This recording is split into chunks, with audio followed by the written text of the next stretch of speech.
O agente penitenciário traz um saco transparente com algumas caixas e o coloca em cima da mesa.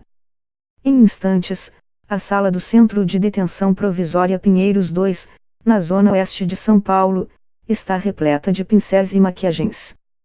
A 10 grades da calçada da Marginal Pinheiros, a população LGBT carcerária enfrenta incontáveis restrições. Um gay, por exemplo, não pode tomar água no mesmo copo do que um hétero ou usar o mesmo prato. Também não pode dividir o mesmo cigarro. Até mesmo encostar na vassoura usada para varrer o pátio do presídio e visto como um insulto pelos outros presos. As regras são rígidas e suas justificativas carregam preconceito e ignorância. É machismo da parte deles. Um preconceito bobo. Acham que o homossexual pratica sexo oral e são pessoas que não têm um certo cuidado. Eles pensam, vai que você praticou um sexo oral e eu vou dividir um cigarro com você. Eu vou fazer um sexo oral de tabela. É esse tipo de pensamento, explica Leonel da Silva Lopes, a Leia, que cumpre pena por furto e estelionato. Eles dizem que é um procedimento que vem das antigas, dos antigos criminosos. Por causa de uns, todos têm que seguir isso. Na sociedade, a gente vai em um bar e bebemos no mesmo copo, que muitas vezes nem é bem lavado e ninguém reclama, diz Leia. Crimes cometidos, segundo conta, para sustentar seu vício em cocaína. Para que não haja confusão, todos os objetos usados pela população LGBT têm marcas a fogo ou são perfurados, além de serem guardados em prateleiras específicas. Antes de entrar no banheiro, os gays também precisam dar gritos para anunciar sua chegada e não correr o risco de ver um preso hétero sem roupa. Pesquisadores disseram que quebrar alguma dessas regras pode levar até a morte em alguns presídios do país. Com o cabelo raspado e um óculos com armação azul repousado sobre a testa, usado apenas como adereço, Leia é a representante LGBT na unidade visitada pela reportagem. Cabe a ela instruir os presos homossexuais que chegam sobre as regras da cadeia. Ela conta que a intenção é criar um ambiente com boa convivência e respeito entre os internos, o oposto do que ela diz ter encontrado em sua primeira passagem pelo sistema penitenciário, 19 anos atrás. Sem opção de trocar de cadeia, Leia conta que foi desrespeitada e sofreu muito preconceito nas passagens que teve por presídios comandados pelo PCC. Na unidade onde ela está hoje, chamada de oposição por não ter membros do PCC, ainda são impostas as mesmas regras de segregação, mas os presos têm mais respeito à população LGBT. Parte chega a dizer que só as obedece para não contrariar os companheiros de cela. Certa vez, um ladrão falou para mim, tem uma menina que vem me visitar que é garota de programa. Eu vou saber o que ela fez na rua. Eu a beijo na boca. Eu não bebo no mesmo copo que você não porque eu quero, mas porque os demais criminosos exigem isso. Se eu passar a beber no seu, eu vou passar a beber, no mesmo copo, definitivamente. Eu achei até bonito da parte dele, conta Leia. Ao lado de uma pilha de livros, ela conta que a biblioteca é o seu lugar preferido no presídio. Suas obras preferidas são os chamados espirituais e também os de autoajuda, como Paulo Coelho e Augusto Cury. Mas também lê Sidney Sheldon e Stephen King. Leia afirma que os livros a tornaram mais forte para encarar a vida de isolamento. Mas se emociona ao lembrar de sua mãe, de 73 anos, que sai de Salvador e percorre 2.000 km para visitá-la uma ou duas vezes ao ano. Quando ela cruza o portão, a emoção é muito grande. Fico feliz por ela estar viva, mas triste de eu estar preso e minha mãe tendo que enfrentar filas, de presenciar toda aquela situação de vários jovens presos, para me ver. Isso me deixa deprimido. Mas isso me incentiva a sair, mudar de vida e retribuir um pouco por tudo o que ela fez por mim, afirmou. Leia sonha em deixar a cadeia e morar perto dela, em Salvador. Mas seu maior desejo a curto prazo é que a população LGBT tenha o direito de cumprir dignamente o que nós cometemos para que amanhã possamos estar com nossos familiares e nos tornar cidadãos melhores. Doutorando em Sociologia pela Universidade Estadual do Ceará, UEC, Francisco e Leonardo de Melo Nascimento diz que antes do surgimento de facções criminosas no sistema penitenciário, os demais presos queriam estar próximos à população LGBT. Hoje, até mesmo a aproximação é vista como uma falta grave. A convivência com os homossexuais era disputada por questões afetivas. Como não havia visitas íntimas, era muito comum as relações com os homossexuais. A população LGBT também tinha a função de ser uma dona de casa, uma faxineira na cadeia. Os demais presos os viam como algo feminino, dedicado a cuidados do lar, enquanto eles tinham a função de provedores, relata o pesquisador. O pesquisador diz que um dos principais motivos de tamanha restrição imposta à população da comunidade LGBT é colocar a masculinidade dos membros de facções à prova. O fato de uma pessoa trans impactar nessa masculinidade também é um reflexo do que acontece do lado de fora das cadeias. Não é possível entender a prisão como um ambiente isolado. A onda de conservadorismo presenciada no país também impacta do lado de dentro das prisões, afirma o pesquisador. Assim que um preso chega ao sistema penitenciário brasileiro, uma das primeiras perguntas que ele ouve é se ele faz parte de uma facção criminosa. Se não fizer, ele deve escolher uma sigla para se filiar. Mas essa não é uma opção para a população LGBT. As facções não aceitam que nenhum de seus membros seja gay. Em cadeias dominadas por algumas das maiores facções do país, a segregação é ainda maior. Os presos LGBT não podem deixar o cabelo crescer ou usar short. Mesmo nos dias mais quentes, também não podem usar camisetas que deixem a barriga à mostra. Já os detentos heterossexuais podem ficar sem camisa. Jairo de Jesus Oliveira Silva, de 29 anos, a Grazi, já passou por cadeias dominadas pelo PCC, por roubo, e hoje está em Pinheiros 2, de oposição. Ela diz que as restrições nas cadeias comandadas pela maior facção do país são tão rígidas que a população LGBT mal pode conversar com outros presos. Lá tinha muitas regras, a gente era oprimida. A gente tinha que ficar no canto, sem falar com ninguém. Só podia falar o básico, como pedir licença. Também não tomava banho com os caras. A gente não podia usar roupa curta, não podia passar um lápis na sobrancelha, um lápis no olho. Tinha que andar como menino, com bermuda abaixo do joelho 24 horas. Nosso cabelo tinha que manter sempre curto por causa dos caras. Para a gente não seduzir nem arrastar os irmãos, membros do PCC, conta Grazi.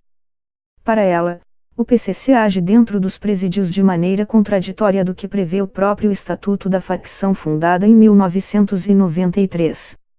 O texto divulgado entre os detentos e novos membros do PCC prevê que todos façam parte de uma luta contra as injustiças e a opressão dentro das prisões.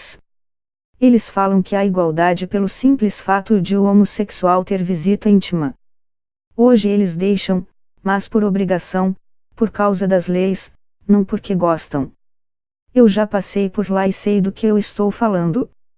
A gente é tratado de uma maneira diferente que eles passam, conta Grazi.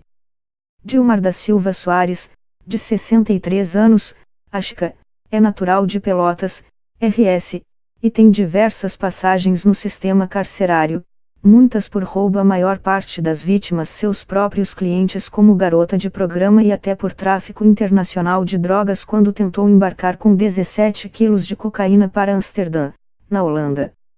Ela conta ter visto cenas de desrespeito, agressões e até mortes durante os anos que passou na cadeia.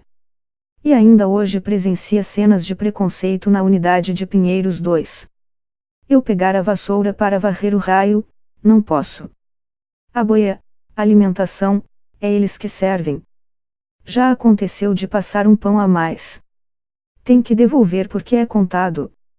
Eles já não pegam porque eu peguei com a minha mão, então eles deixam ficar, conta Chica. Ela conta que nas décadas de 1980 e 1990 era tratada como uma rainha ao chegar no sistema penitenciário e lembra sua chegada à casa de detenção Carandiru, onde uma chacina deixou 111 mortos em 1992. Éramos consideradas as rainhas no Carandiru. A gente chegava, casava, comprava uma cela e vivia com o preso.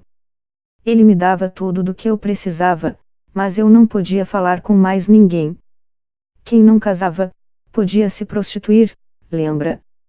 Para evitar o convívio com presos do PCC, hoje boa parte da população LGBT pede transferência para uma cadeia de seguro ou oposição, como são chamados os presídios onde não há membros da maior facção do país. Uma delas é a Unidade Parada Neto, Guarulhos, na Grande São Paulo, dominada pelo Comando Revolucionário Brasileiro da Criminalidade, CRBC, e também Pinheiros 2 e 3, na capital paulista, Balbinos 1 e Guari, ambas no interior. Uma vez por semana, as grades dos presídios se abrem para que familiares e amigos de presos possam levar comida e passar algumas horas na cela com eles.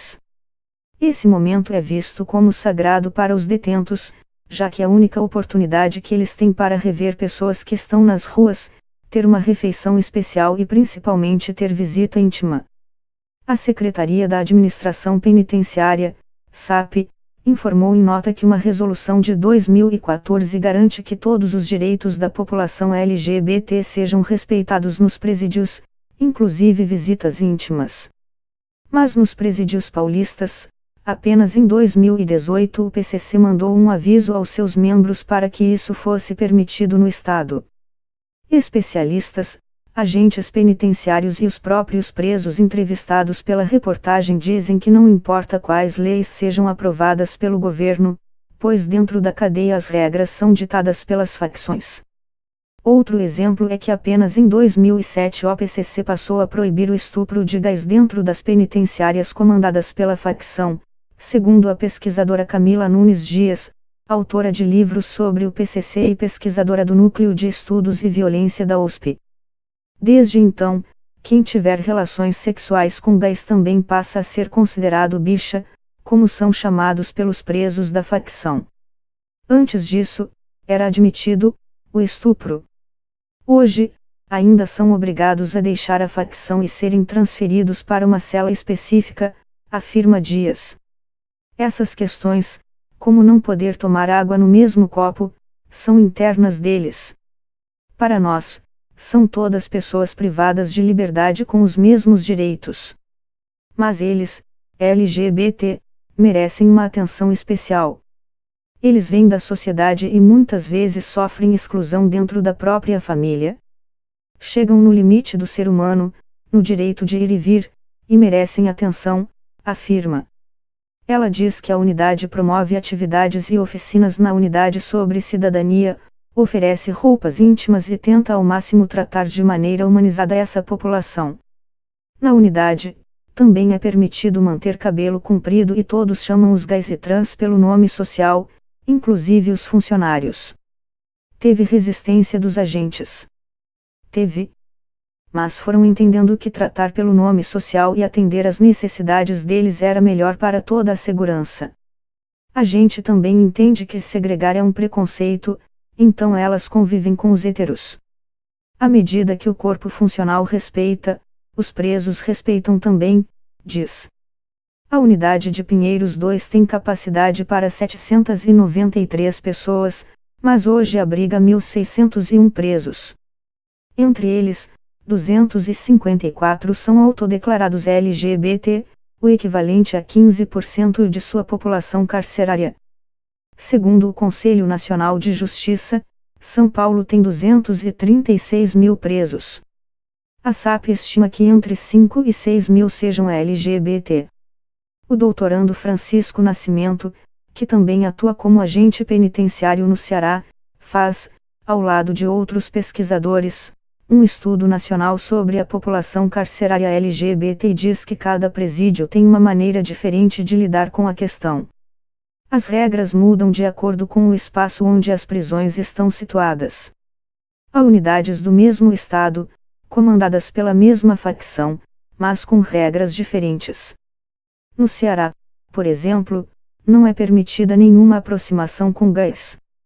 Quando há rebelião, por exemplo, Os homossexuais são os primeiros a serem atacados, junto com criminosos que cometeram crimes tidos como proibidos, como estupro e pedofilia, afirma.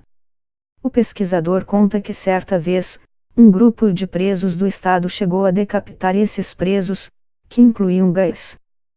Foram gravados vídeos de extrema violência exibindo pedaços de corpos e compartilhadas imagens por aplicativos de mensagem de celulares com a família dos mortos. Depois de cumprir durante anos uma pena cheia de restrições em um ambiente insalubre, os presos se deparam com o retorno às ruas e a busca por um emprego.